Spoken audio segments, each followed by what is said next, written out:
Greetings and welcome to this edition of Positronic. I'm Barry P. Cook. I want to talk to you about the premiere episode of Moon Knight.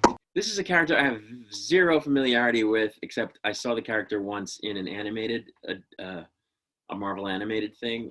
But other than that, I know nothing about the character. So I went into this blind based on the trailer looking pretty cool.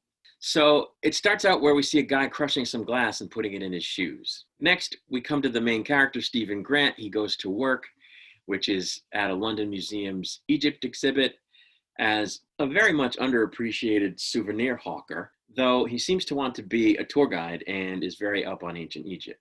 Before his boss scolds him for being late again, a little girl asks him if it hurt or felt bad to be rejected as unworthy of crossing the field of reeds into the afterlife, to which he replies that he hasn't experienced that because he's not dead. He seems to be unaware a moment later of having set up a date with a coworker. Apparently, he also straps himself in bed at night with ankle bracelets to keep from wandering around, which he will apparently do otherwise.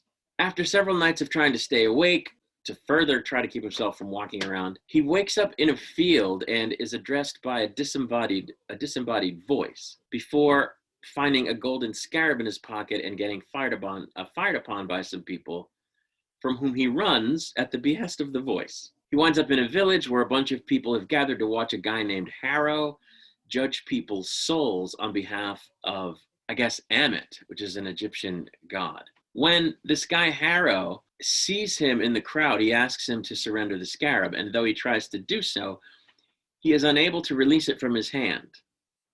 He's unable to give it to him, and it seems apparent at that point that he's under the control of something. When someone forcibly takes it from him, things go wonky, the scene cuts away, and when we're back with him and he's in control, it appears that he's killed several people. And then he runs away as the voice admonishes him not to drop the scarab. He then steals a cupcake vendor's van and leads a bunch of cars on a chase through a very mountainous region, which is actually pretty cool. Things go wonky again, and the next time he comes to, he's holding a gun and has apparently killed someone else, and is still driving the van, if you can call it driving.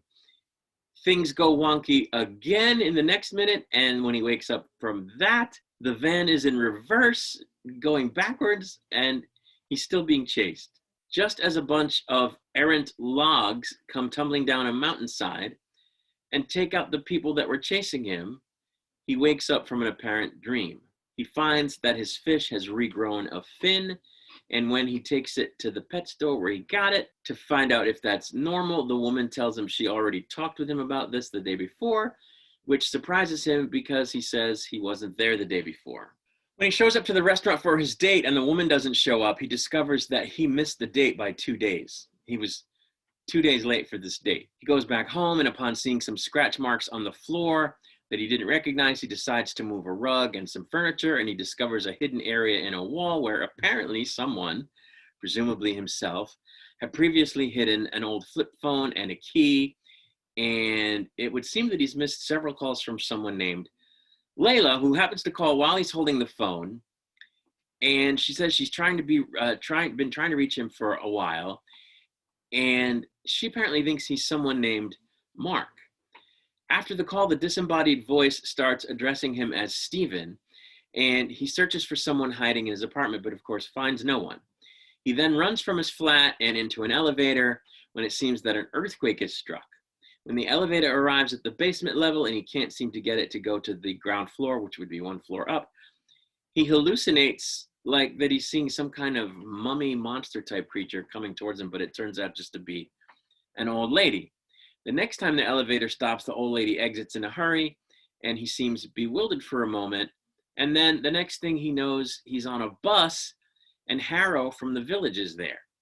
He makes his way to the museum and finds Harrow there waiting for him, and apparently he brought a bunch of friends with him. He explains to Stephen that the scarab belongs to the Egyptian god Ammit, who sees the whole of people's lives, past, present, and future, and judges them on their sins, whether they've actually committed them yet or not. He then seems to weigh Stephen's soul and arrives at the conclusion that there's chaos in Stephen, at which point Stephen runs but is not chased. Later that night after his shift, he's making his way out of the museum and he encounters a number of growling, shadowy entities before being told that if he gives up the scarab, which he previously said he didn't have, he won't be torn apart by these creatures, by the voice. The voice tells him this. And he is then chased by some kind of very strange creature. He takes refuge in the men's room where he's spoken to by his reflection in the mirror, which is apparently Mark, and which tells him that if he can get control of Steven's body, he can take care of the creature that's about to break through the door, which of course it does.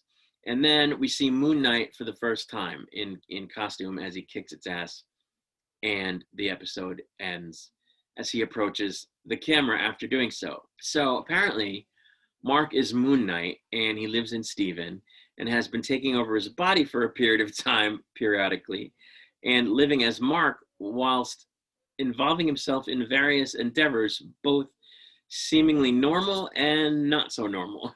It seems pretty clear at this point that the little girl was talking to Mark, or thought that she was talking to Mark, when she asked Steven how it felt to be rejected and not allowed to cross the field of reeds upon his death. So apparently Mark is dead and somehow wound up as a spirit inside of Steven, which I suspect will be explained in the next couple of episodes. They don't really explain who the voice is. Apparently it's a character called Noshu, who was voiced by F. Murray Abraham, who of course is great, but it sounded to me like Venom, which is kind of weird, or Spawn, one of the two, both of them. Very strange. As you can tell, I don't know anything about Moon Knight, as I've said earlier. I've only seen the character, like I said, in that one Marvel cartoon. And, you know, I thought that the character was weird, but the trailers for this looked good. So, I've now watched the premiere, and it also is weird. But I'm going to watch the next episode and, see if I can get into it some more. I imagine once I start to understand what's going on, I'll like it better. For now, all I can really say is that Oscar Isaacs is doing a good job, and the action sequences were cool. The music is good. And I do like a good mind bender type of story. So I'm hoping I'll be more impressed with the next episode, which of course won't be released until next week because Disney. But that's really all I have to say about it. I thought it was okay. I didn't think it was any great shakes, but I'm intrigued, and I'm going to keep watching the show. I will be back with a review of episode 2 once it's released. Until then, I wish you all peace and long life.